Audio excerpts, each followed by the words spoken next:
کراچی والے جب ادھر آئے تھے، یہ فیصل واوڈا، اور میں اس کا گواہ ہوں، جب اندر آئے تو مجھے کہا کہ وہ آپ کا مرکز، میں نے کہا یہی ہمارا مرکز ہے۔ تو مجھے بتایا بابا جی یہاں پہ رہتے تھے؟ میں نے کہا جی یہاں پہ رہتے تھے، وہ سامنے ان کا گھر ہے۔ تو کہہ رہا کہ اب سعد صاحب جو ہے امیر محترم کا نام لیا، وہ بھی یہاں پہ رہتے ہیں؟ میں نے کہا حضور وہ بھی یہاں پہ رہتے ہیں۔ تو سامنے وہ چھوٹا سا کمرہ تھا، تو اسی کمرے میں جب بٹایا تو وہ ادھر ادھر دیکھنے لگا، اسی وقت ان پر ہیبت طاری ہو گئی۔ اور پھر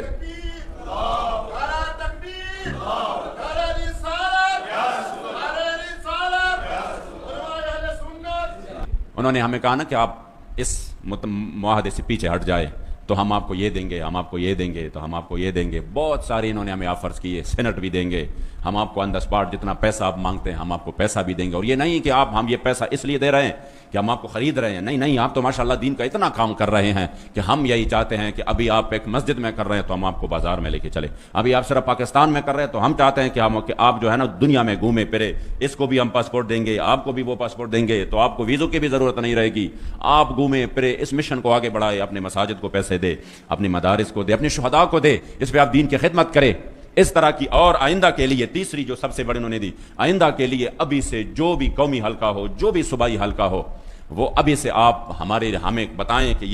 یہ حلقے ہمارے لیے چھوڑ دیں، ہم ابھی سے لکھ کر دیتے ہیں کہ یہ آپ کے لیے چھوڑ دیتے ہیں۔ ان کا یہ مطلب تھا کہ یہ جو ہے نا مولوی ہے، اب ان کی آنکھیں اس طرح کھلی رہ جائیں گی کہ یہ تو معاملہ ٹھیک ہوا تو ٹھیک ہے، ہم جو ہے نا اس میں یہ کرتے ہیں وہ کرتے ہیں۔ جب بات کی تو ہم نے تو آخر میں کہا میں امیر صاحب سے ملنا چاہتا ہوں، تو میں نے کہا بات تو وہی ہوگی جو میں نے آپ کو کہہ دی ہے۔ کہہ رہے نہیں میں تعزیت کرنا چاہتا ہوں، تاکہ ان سے میں تعزیت کروں۔ میں نے کہا تعزیت ہو سکتی ہے۔ تو جب آئے اور پھر امیر صاحب سامنے، تو انہوں نے پہلے دعا کی، تو دعا کے بعد کہا کہ میں نے تو ان کو ایک بات کی تھی تو وہ آپ کو بتائی۔ امیر صاحب نے کہا جی بتائی ہے۔ تو کہہ رہا کوئی تو آپ مانے نا، میں نے تو اپنے وزیر اعظم صاحب کو بالکل کہا تھا کہ میں یہ مسئلہ منواؤں گا ان سے اور میں حل کر کے آ جاؤں گا، تو آپ نے تو 3 دن میں نے یہاں پہ گزارے، تو کم از کم ایک بات تو آپ مان لینا۔ تو امیر صاحب نے کہا کہ کہہ رہا کہ میں کہ اپنے وزیر اعظم کے پاس کچھ تو لے کر جاؤں نا، کچھ تو لے کر جاؤں، چلو ایک بات تو مانے نا۔ تب اسی وقت امیر محترم نے جو تاریخی جملہ